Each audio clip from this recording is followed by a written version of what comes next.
Hello students, स्वागत है आप सभी का यूपीआई के इंस्ट्रक्टर के इस यूट्यूब प्लेटफॉर्म पे। आज के इस सेशन में हम प्रैक्टिस सेट 2 को एनालिसिस करेंगे और साथ ही साथ इस प्रैक्टिस सेट में जो भी की पॉइंट्स हैं मैं आप सभी को उन की पॉइंट्स के बारे में भी बताऊंगा, ताकि आप सभी को उससे रिलेटेड एक्स्ट्रा फैक्ट्स पता चल सकें। इस 100 क्वेश्चन के प्रैक्टिस सेट में लगभग की फैक्ट्स के यूज़ करने के बाद हम 500 के आसपास क्वेश्चंस कवर अप करेंगे। तो जो भी कैंडिडेट्स चैनल पर नए हैं, चैनल को प्लीज़ सब्सक्राइब कर लें और साथ ही साथ बेल आइकन को भी प्रेस करें, ताकि आने वाला वीडियो का नोटिफिकेशन आपके पास भली भांति पहुंच पाए। और अगर आपको वीडियोस पसंद आ रही हैं मेरे द्वारा अपलोड की गई, तो प्लीज़ वीडियोस को लाइक भी करें। तो चलिए आज शुरू करते हैं हमारा प्रैक्टिस सेट 2 सेशन। देखिए, ये जो प्रैक्टिस सेट्स मैं करा रहा हूँ, ये सिर्फ 5 प्रैक्टिस सेट्स जो भी रिसेंटली पब्लिश हुए हैं।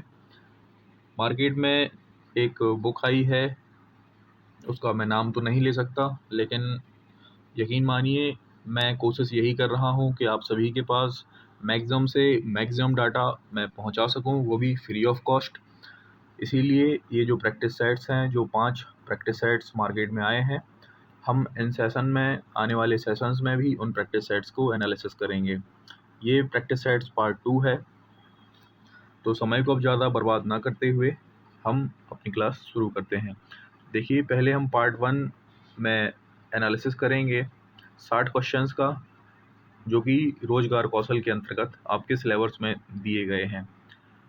फर्स्ट क्वेश्चन है the plural form of quiz is. देखिए, क्विज का हमें प्लूरल फॉर्म बताना है कि क्या है।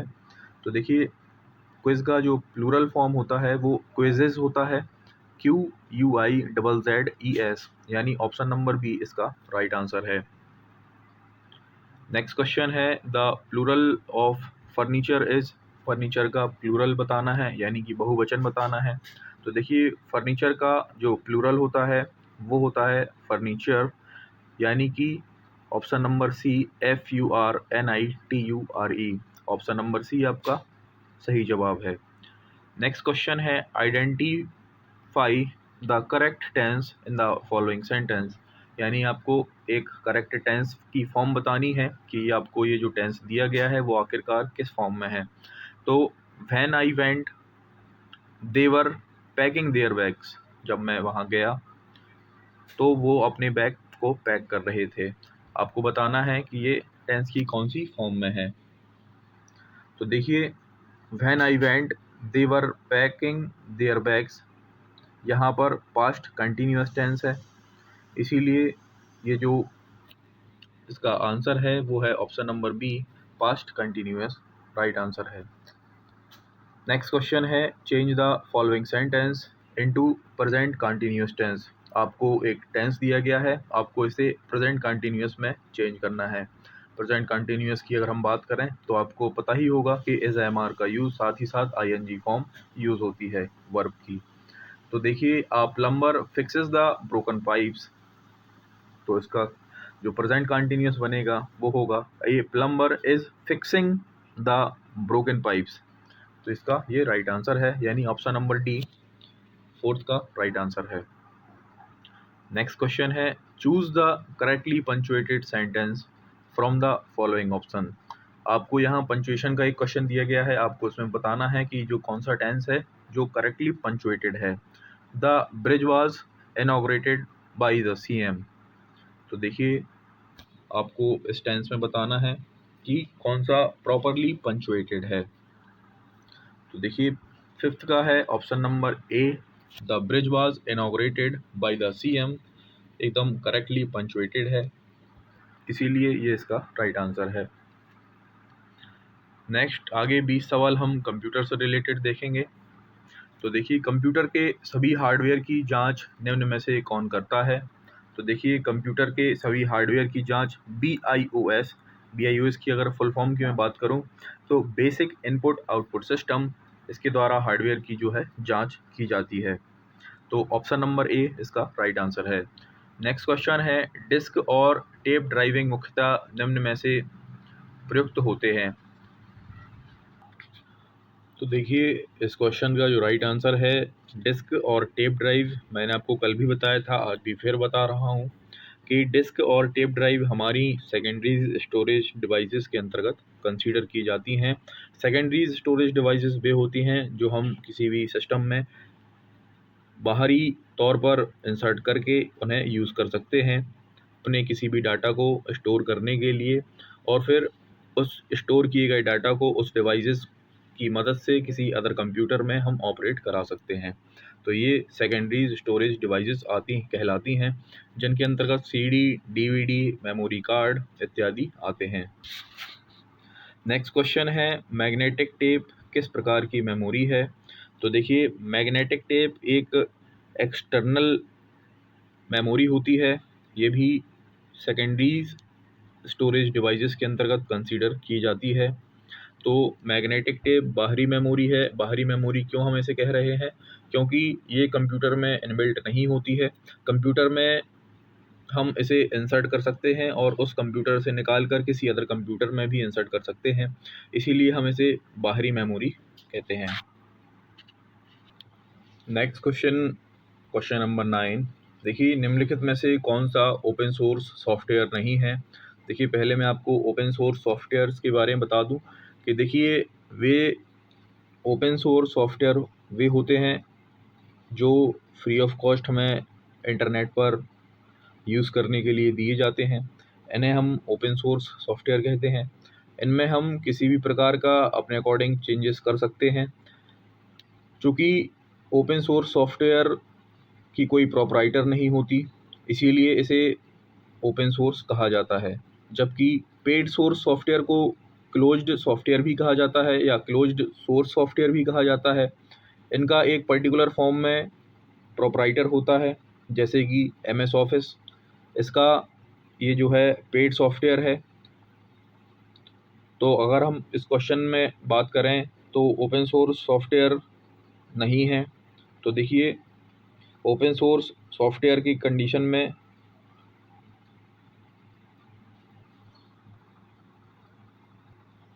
गूगल क्रोम, लाइनक्स और ओपन ऑफिस, ये सभी के सभी ओपन सोर्स सॉफ्टवेयर हैं, जबकि इंटरनेट एक्सप्लोरर एक क्लोज सोर्स सॉफ्टवेयर है।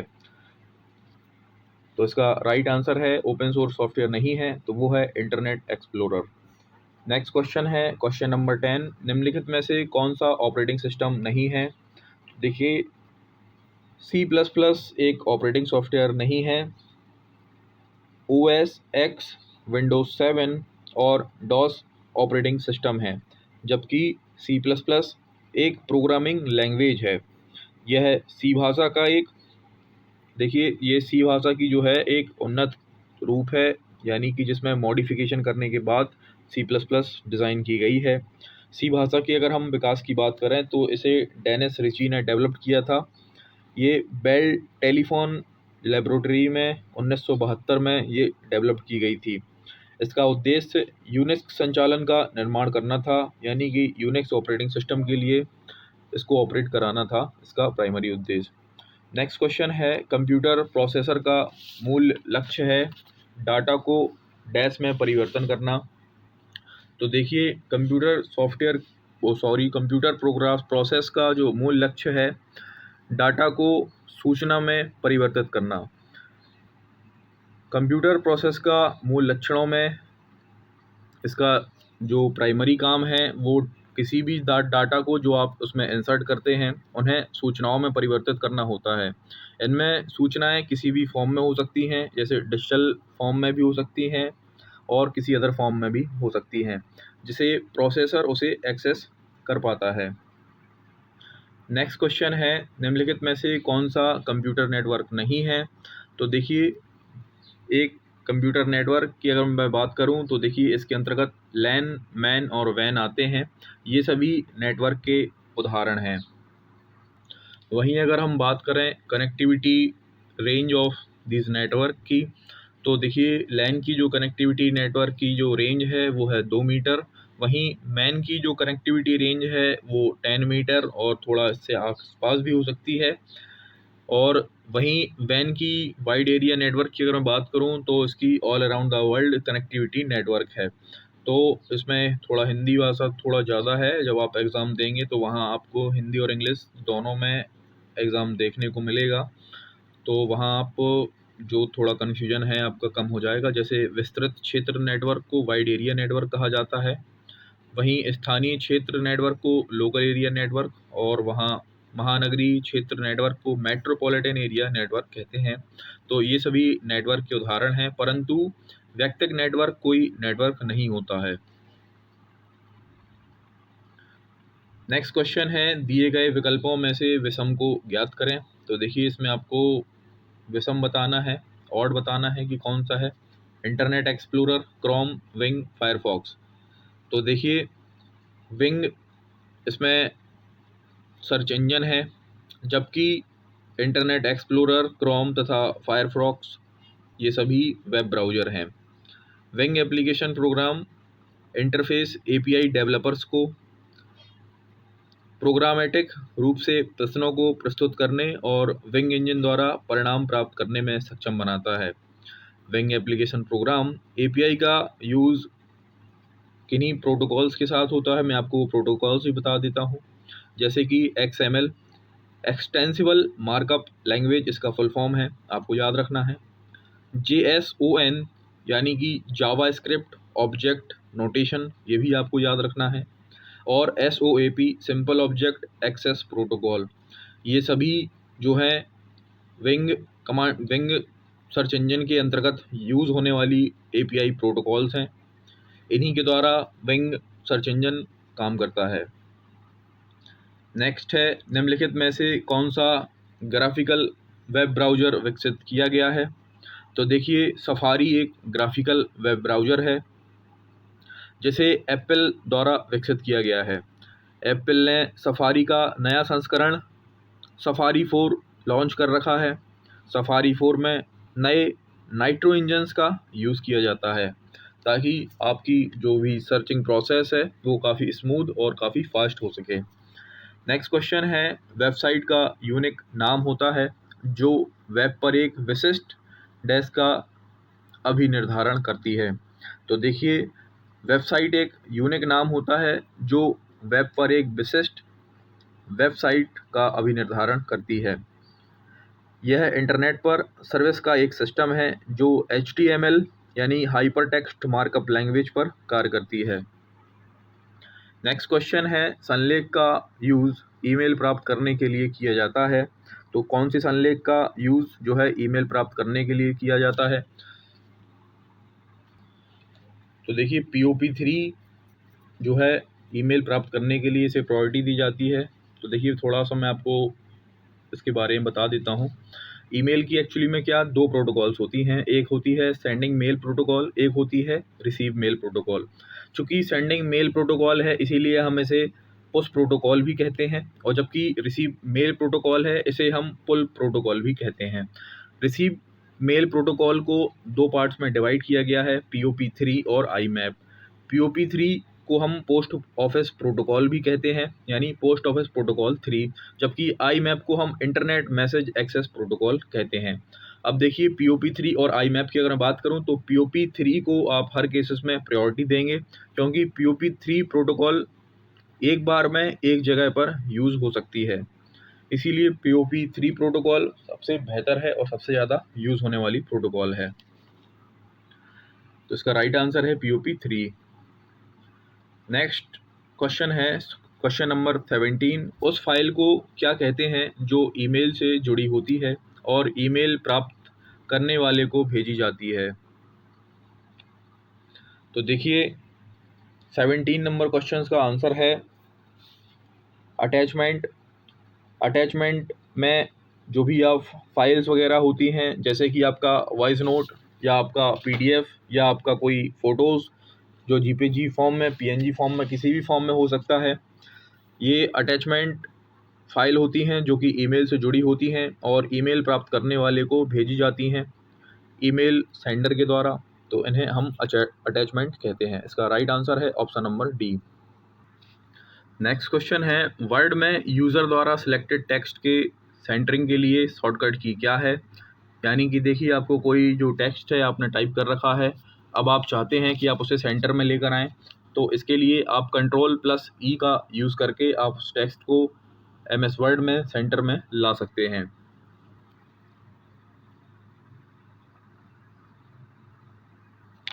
नेक्स्ट क्वेश्चन है, माइक्रोसॉफ्ट वर्ड में डैश हमें चुने गए पैराग्राफ को बाईं ओर खिसकाने की अनुमति देता है। तो देखिए, डिक्रीज इंडेंट जो है, सॉरी हाँ, डिक्रीज इंडेंट कमांड पैराग्राफ को बाईं ओर यानी कि राइट अलाइन करने की अनुमति हमें प्रदान करता है। तो इसका राइट आंसर है डिक्रीज इंडेंट। देखिए, मैं किसी दिन आपको माइक्रोसॉफ्ट वर्ड और माइक्रोसॉफ्ट एक्सेल के बारे में भी बताऊंगा और कोशिश करूंगा कि आपकी मैक्सिमम से मैक्सिमम चीज़ें कवर अप हो सकें। तो आपको कुछ वक्त देना होगा इन सब चीज़ों के लिए, ताकि मैं एक प्रॉपर वे में प्रॉपर तरीके से आपको सारी चीज़ें प्रोवाइड करा सकूं। तो चैनल के साथ प्लीज़ आप जुड़े रहें और चैनल को सपोर्ट भी करते रहें। नेक्स्ट क्वेश्चन है, माइक्रोसॉफ्ट एक्सेल एप्लीकेशन के डैश सूट का एक हिस्सा है। तो देखिए, माइक्रोसॉफ्ट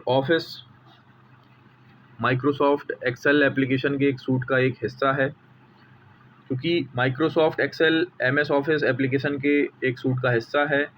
माइक्रोसॉफ्ट ऑफिस एक एप्लीकेशन सॉफ्टवेयर है। माइक्रोसॉफ्ट ऑफिस फर्स्ट टाइम पे 1989 में माइक्रोसॉफ्ट कॉरपोरेशन द्वारा मैक ऑपरेटिंग सिस्टम के लिए शुरू किया गया था। इसका राइट आंसर है माइक्रोसॉफ्ट ऑफिस। नेक्स्ट क्वेश्चन है क्वेश्चन नंबर 21। एक्सेल में सिलेक्टेड किए गए सेल रेंज से एक चार्ट बनाने के लिए कीबोर्ड की शॉर्टकट की क्या है। देखिए, एक्सेल में अगर कोई आप सिलेक्टेड कोई सेल रेंज करते हैं और उस सिलेक्टेड सेल रेंज से कोई एक चार्ट बनाना चाहते हैं, तो उसकी शॉर्टकट की के लिए आप F11 की का यूज़ कर सकते हैं। पहले आपको उस टेक्स्ट को, उस सिलेक्टेड सेल रेंज को सिलेक्ट करना होगा जिसका आप चार्ट बनाना चाहते हैं। फिर इसके बाद आपको F11 की प्रेस करनी होगी। तो इसको प्रेस करते ही जो आपका चार्ट है वो बनकर तैयार हो जाएगा। नेक्स्ट क्वेश्चन है, QR कोड को किस कंपनी द्वारा बनाया गया है। तो देखिए, QR कोड को डेंसो वेब कंपनी के द्वारा बनाया गया है। ये 1994 में विकसित किया गया था। डेंसो वेब एक जापानी कंपनी है। इसे प्रारंभ में औद्योगिक उद्देश्यों के लिए बनाया गया था। नेक्स्ट क्वेश्चन है, वाईफाई किस आवृत्ति स्पेक्ट्रम का यूज़ करती है। देखिए, जो वाईफाई है वो 2.4 गीगाहर्ट्ज़ से 5 गीगाहर्ट्ज़ तक की फ्रिक्वेंसी रेंज के अंदर काम करती है। आपने देखा होगा, जब आप किसी मोबाइल से या हॉटस्पॉट के थ्रू आप अपना वाईफाई जो कनेक्ट करते हैं, तब उसमें आपने बैंडविड्थ सेलेक्ट करी होगी। उसमें 2 बैंडविड्थ आती हैं, 2.4 और 5 गीगाहर्ट्ज़। तो आपने जो देखा होगा, जैसे किसी पर्टिकुलर या जो पुराने फ़ोन्स हैं उसमें अगर आप 5 गीगाहर्ट्ज़ सेलेक्ट करते हैं नए फ़ोन्स के थ्रू, और पुराने फ़ोन को अगर कनेक्ट करने की कोशिश करते हैं तो वो कनेक्ट नहीं होते हैं, क्योंकि उनकी फ्रिक्वेंसी रेंज पुराने ज़माने में 2.4 गीगाहर्ट्ज़ तक होती थी, लेकिन अब ये मॉडिफाई करके 5 गीगाहर्ट्ज़ तक कर दी गई है। तो नए फ़ोन में आपको 5 गीगाहर्ट्ज़ तक देखने को मिलती है, 2.4 से और 5 गीगाहर्ट्ज़ के बीच। इसका राइट आंसर होगा। नेक्स्ट क्वेश्चन है, विंडोज़ में बाय डिफ़ॉल्ट फाइल्स जब डिलीट हो जाती हैं तो उन्हें कहाँ भेजा जाता है। तो देखिए, विंडोज़ में जब बाय डिफ़ॉल्ट जो फाइल हैं अगर वो डिलीट हो जाएं, तो सभी को पता है कि वो रिसाइकिल बिन में चली जाती हैं, जो कि कंप्यूटर के डेस्कटॉप पर डस्टबिन के समान दिखाई देने वाला, डस्टबिन आप समझ रहे होंगे, डस्टबिन जिसमें हम अपना कूड़ा करकट फेंकते हैं, ये उसका आइकन होता है रिसाइकिल बिन का। तो जो डस्टबिन के समान दिखाई देता है, जब हम फाइल तथा फोल्डर को हार्ड ड्राइव से डिलीट करते हैं तो ये वास्तव में डिलीट ना होकर रिसाइकिल बिन में स्टोर हो जाती हैं। अतः विंडोज़ में बाय डिफ़ॉल्ट फाइल जब डिलीट हो जाती है तो रिसाइकिल बिन में उसे भेज दिया जाता है। देखिए, रिसाइकिल बिन से जाकर अगर आप आपसे गलती से वो डाटा डिलीट हो गया है, या मान लीजिए आप उस डाटा को यूज़ करना चाहते हैं, तो आप रिसाइकिल बिन में जाकर उसे स्टोर करेंगे। जैसे ही आप उसे डबल क्लिक करने पर स्टोर करेंगे तो वो फाइल जहाँ पर आपकी स्टोर थी होनी चाहिए थी एज इट इज़ वहीं उसी जगह पर पहुँच जाएगी। तो आप वहाँ जाकर उस फाइल को पुनः यूज़ में ला सकते हैं। क्वेश्चन नंबर 25 है, बैंकिंग में भीम ऐप का किसका संक्षिप्त नाम है? तो आपको यहाँ भीम ऐप का जो है फुल फॉर्म बतानी है। इसमें क्वेश्चन उल्टा पूछा गया है। इन ऑप्शंस में से आपको बताना है कि भीम ऐप किसका संक्षिप्त नाम है। तो देखिए, भीम ऐप का फुल फॉर्म होता है भारत इंटरफेस फॉर मनी। इसका संक्षिप्त नाम है। भीम ऐप को प्रधानमंत्री नरेंद्र मोदी ने 30 दिसंबर 2016 को लॉन्च किया था। यह यूपीआई पर आधारित national payments corporation of India यानी एनपीसीआई द्वारा विकसित एक मोबाइल भुगतान ऐप है। नेक्स्ट क्वेश्चन है, कौन सा कारक व्यावसायिक स्वास्थ्य और सुरक्षा से संबंधित नहीं है? तो देखिए, सुरक्षा, कल्याण और स्वास्थ्य व्यावसायिक सुरक्षा और स्वास्थ्य से संबंधित हैं, जबकि वेतन इससे संबंधित नहीं है। तो इसका राइट आंसर है वेतन। नेक्स्ट क्वेश्चन है, जोखिम प्रबंधन में शामिल है। तो देखिए, जोखिम प्रबंधन में जोखिम की पहचान करना, जोखिम का आकलन करना और जोखिमों को समाप्त या नियंत्रित करना इसके अंतर्गत शामिल होते हैं, जो कि रिस्क मैनेजमेंट में आते हैं। नेक्स्ट क्वेश्चन है क्वेश्चन नंबर 28, निम्न में से कौन सा दुर्घटना का कारण नहीं है? तो देखिए, कार्य में रुचि ना होना, अधिक उत्सुक होना, सावधानी के साथ कार्य करना, अनुशासनहीन होना। इन ऑप्शंस में से आपको बताना है कि कौन सा दुर्घटना का कारण नहीं है। तो सावधानी के साथ कार्य करना, अगर आप कार्य करते हैं तो आपको किसी भी प्रकार की दुर्घटना से आप ग्रसित नहीं होंगे, तो ये दुर्घटना का कारण नहीं हो सकता है। जबकि अनुशासनहीन होना, अधिक उत्सुक होना और कार्य में रुचि ना होना, ये सभी कारण दुर्घटना के हो सकते हैं। नेक्स्ट क्वेश्चन है, व्यावसायिक प्रतिष्ठानों में अचानक आगजनी की घटना उत्पन्न होने पर शीघ्र सूचित करना चाहिए। यदि किसी कारखाने में या व्यावसायिक प्रतिष्ठान में अचानक से आग लग जाए तो आपको किसको सूचना करनी है? तो देखिए, आपको फायर ब्रिगेड को जो है सूचना करनी है चाहिए। आग लगने पर घटना पर अपनाई जाने वाली जो सामान्य प्रक्रियाएं हैं मैं बताता हूँ। अलार्म बजाना, मशीनरी तथा पावर को बंद कर देना चाहिए अगर कहीं आग लग जाती है। आग को बुझाने की कोशिश करें यदि आप सुरक्षित ढंग से कर सकते हैं। स्वयं आग के घेरे में आने का खतरा ना लें। जो व्यक्ति आग बुझाने में शामिल ना हो वे आपातकालीन द्वार से बाहर निकल जाएं। नेक्स्ट क्वेश्चन है, मशीन पर कार्य करते समय किए जाने वाली सावधानियां हैं। तो देखिए, मशीन पर कार्य करते समय हमें जो सावधानियां बरतनी हैं वो हैं, प्रचालित मशीन से छेड़खानी ना करें, यानी कि मशीन जब चल रही हो तब आप उस पर कोई भी छेड़खानी ना करें। अन्य से बात ना करें जब आप किसी मशीन पर कार्य कर रहे हों, सिर्फ अपने कार्य पर ही ध्यान दें। किसी मशीन की जानकारी बिना प्राप्त किए मशीन को ऑपरेट ना करें। किसी चलते मशीन के ऊपर से बिजली के तार ना ले जाएं। ये मशीन पर कार्य करने वाली कुछ सावधानियां हैं, आपको इन्हें याद रखनी है। नेक्स्ट क्वेश्चन है, सुरक्षा चिन्ह कितने प्रकार के होते हैं? तो देखिए, सुरक्षा चिन्ह जो हैं वो 4 प्रकार के होते हैं, जिनमें मैंडेटरी साइन जिसे आदेशात्मक चिन्ह कहा जाता है, प्रोहिबिशन साइन जिसे निषेधात्मक चिन्ह कहते हैं, इन्फॉर्मेशन साइन जिसे सूचनात्मक चिन्ह कहा जाता है, वहीं वार्निंग साइन भी होते हैं जिन्हें हम चेतावनी साइन कहते हैं। नेक्स्ट क्वेश्चन है, सीएफसी का विस्तार रूप क्या है? यहाँ आपको सीएफसी की फुल फॉर्म बतानी है। तो देखिए, क्लोरोफ्लोरोकार्बन जो है सीएफसी की फुल फॉर्म है। ओजोन परत में अपक्षय का मुख्य कारण क्लोरोफ्लोरोकार्बन यौगिक का उत्सर्जन करना है। क्लोरोफ्लोरोकार्बन्स को फ्रेऑन भी कहा जाता है। फ्रेऑन का यूज़ रेफ्रिजरेटर, एयर कंडीशनर में होता है, जिसके कारण ओजोन परत में निरंतर क्षय देखने को मिलता है। नेक्स्ट क्वेश्चन है, ओजोन परत बनी होती है। तो देखिए, 3 ऑक्सीजन परमाणुओं से ओजोन परत बनी होती है। यह परत सूर्य से आने वाली हानिकारक पराबैंगनी किरणों से हमारी रक्षा करती है। नेक्स्ट क्वेश्चन है, क्योटो प्रोटोकॉल किस सम्मेलन से संबंधित है? तो देखिए, क्योटो प्रोटोकॉल जलवायु परिवर्तन सम्मेलन से संबंधित है। क्योटो प्रोटोकॉल जलवायु परिवर्तन पर संयुक्त राष्ट्र फ्रेमवर्क कन्वेंशन यानी कि UNFCCC से जुड़ा एक अंतर्राष्ट्रीय समझौता है। नेक्स्ट क्वेश्चन है, अजैविक घटक के भाग हैं।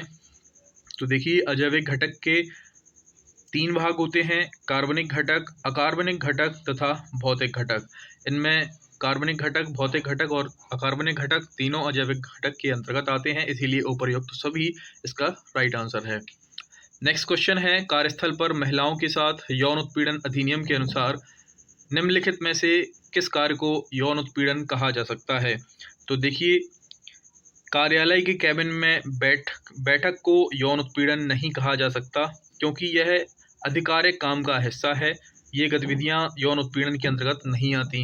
बाकी खराब शारीरिक संपर्क, यौन संबंधी टिप्पणी, यौन संबंध बनाने की मांग या अनुरोध यौन उत्पीड़न के अंतर्गत कंसीडर किए जाते हैं। नेक्स्ट क्वेश्चन है, क्वेश्चन नंबर 37, भारतीय संविधान का कौन सा अनुच्छेद ट्रेड यूनियन बनाने की स्वतंत्रता देता है? तो देखिए, भारतीय संविधान का अनुच्छेद 19 का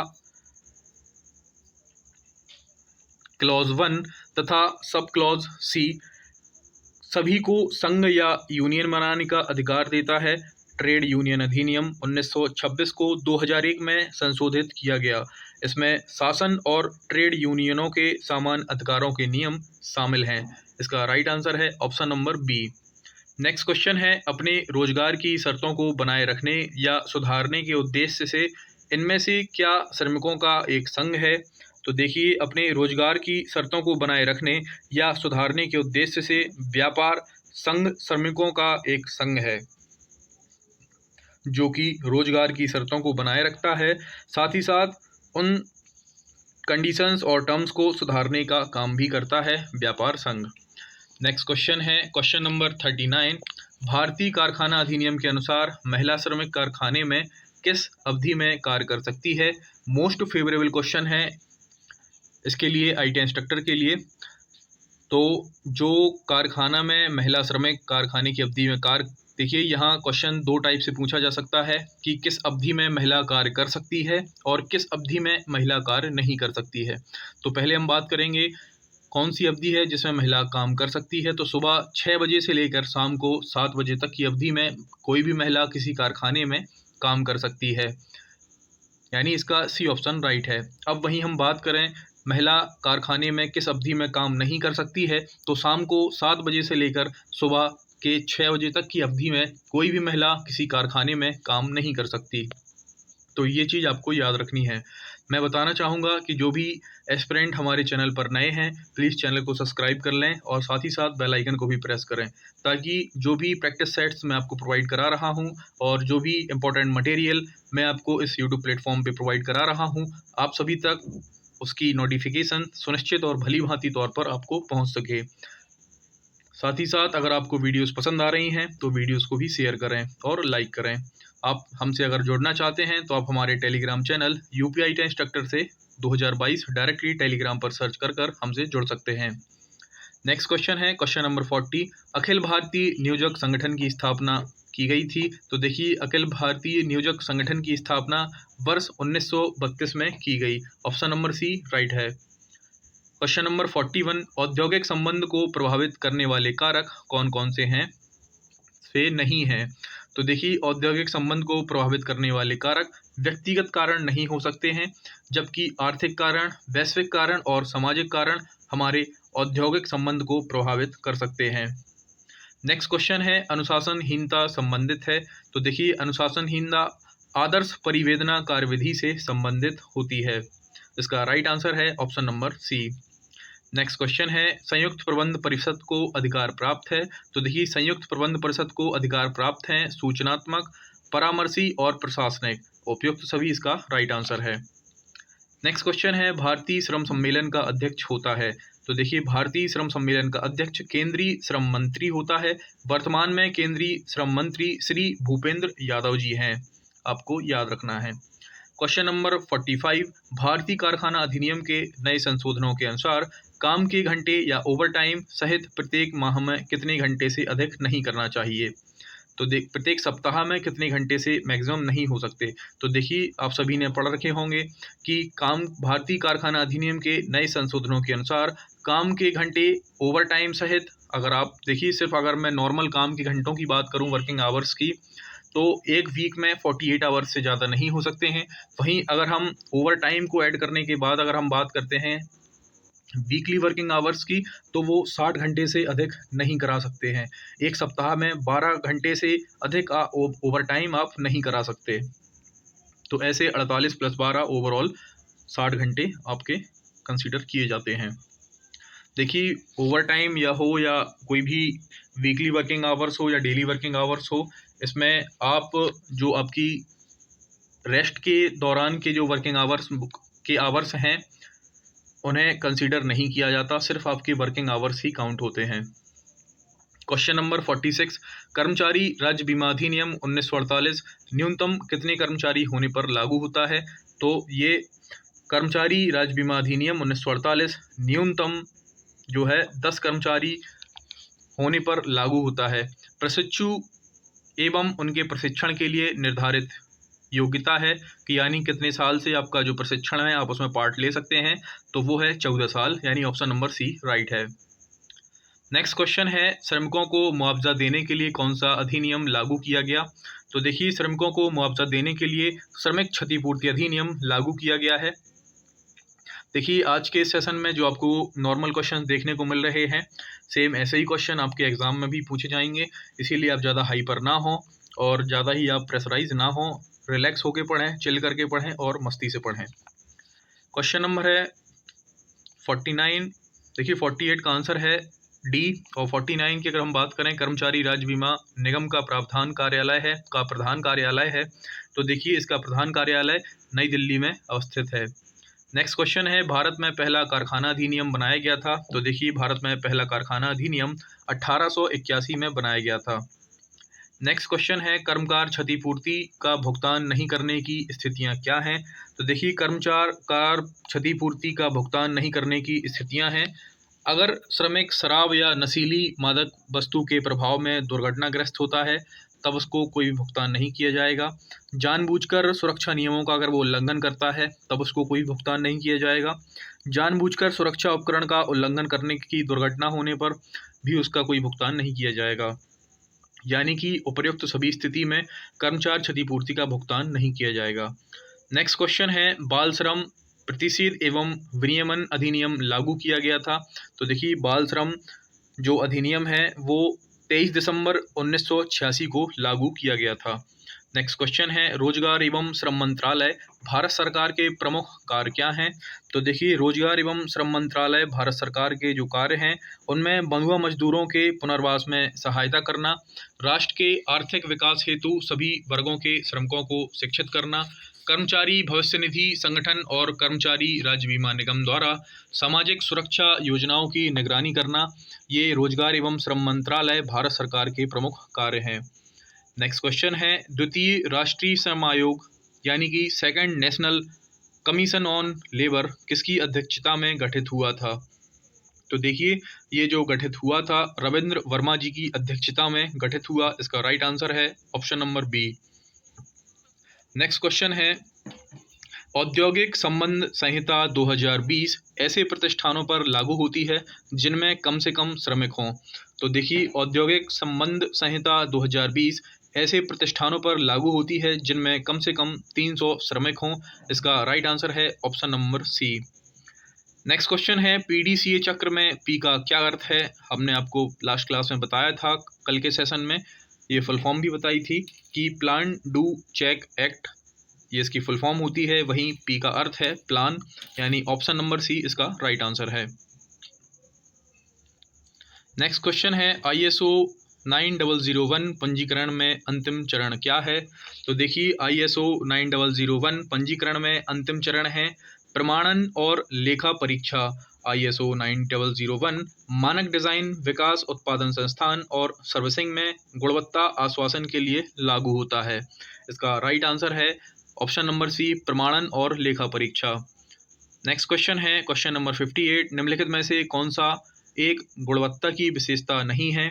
तो देखिए, डिज़ाइन की गुणवत्ता, गुणवत्ता नियंत्रण तथा आश्वासन की गुणवत्ता, ये सभी क्वालिटी यानी गुणवत्ता की विशेषताएं हैं, जबकि गैर अनुरूपता इसकी विशेषता नहीं होती है। वहीं अगर हम बात करें क्वालिटी टूल्स के बारे में, तो देखिए, परफॉर्मेंस, फीचर्स, कन्फॉर्मेंस और रिलायबिलिटी, ड्यूरेबिलिटी, सर्विस रिस्पॉन्स और एस्थेटिक्स, तथा रेपुटेशन, ये सारे के सारे क्वालिटी टूल्स के अंदर कंसिडर किए जाते हैं। नेक्स्ट क्वेश्चन है, काइजन से क्या लाभ हैं? तो देखिए, काइजन का अर्थ होता है चल रहे सुधार, जिनमें सभी शीर्ष प्रबंधक और कर्मचारी शामिल हों। काइजन हर किसी का व्यवसाय है। काइजन के अगर हम लाभ की बात करें तो तात्कालिक परिणाम प्रदान करता है, यह नुकसान को कम करता है, यह क्षेत्र उपयोग में भी सुधार करता है। यानी ऑप्शन नंबर डी इसका राइट आंसर है। नेक्स्ट क्वेश्चन है, ISO 900 प्रमाणीकरण के फायदे क्या हैं? ISO प्रमाणीकरण के लिए एक अंतर्राष्ट्रीय संगठन है जिसका मुख्यालय जिनेवा यानी स्विट्जरलैंड में है। ISO 900 गुणवत्ता प्रणाली निर्धारित करते हुए कुछ मानकों का एक समूह है। ISO 900 के अगर मैं प्रमाणीकरण के उसके फ़ायदे की बात करूं तो ये लाभ में वृद्धि करता है, यह उत्पादकता में वृद्धि करता है, ग्राहक संतुष्टि में भी वृद्धि करता है, यह मानक ऑपरेटिंग सिस्टम स्थापित करता है। तो इस सेशन में हम अभी पार्ट 1 में ये प्रैक्टिस सेट 2 का पार्ट 1 हम इसे वीडियो को बनाते हैं क्योंकि यहाँ 60 क्वेश्चन हमने कवर अप किए हैं। सेशन काफ़ी लंबा हो जाता है तो मे बी आपको इरिटेशन भी हो सकती है क्योंकि कुछ चीज़ें ऐसी हैं जो हम डेली वर्ड्स में यूज़ नहीं करते हैं। इसीलिए आपको इरिटेशन ना हो, आप चीज़ें भले ही धीरे धीरे सीखें लेकिन अच्छी वे में सीखें। इसीलिए मैं इस वीडियो को पार्ट 1 में कंसीडर करूँगा। इसके साथ पार्ट 2 जिसमें सामान्य ज्ञान के क्वेश्चन होंगे हम नेक्स्ट वीडियो में अपलोड करेंगे।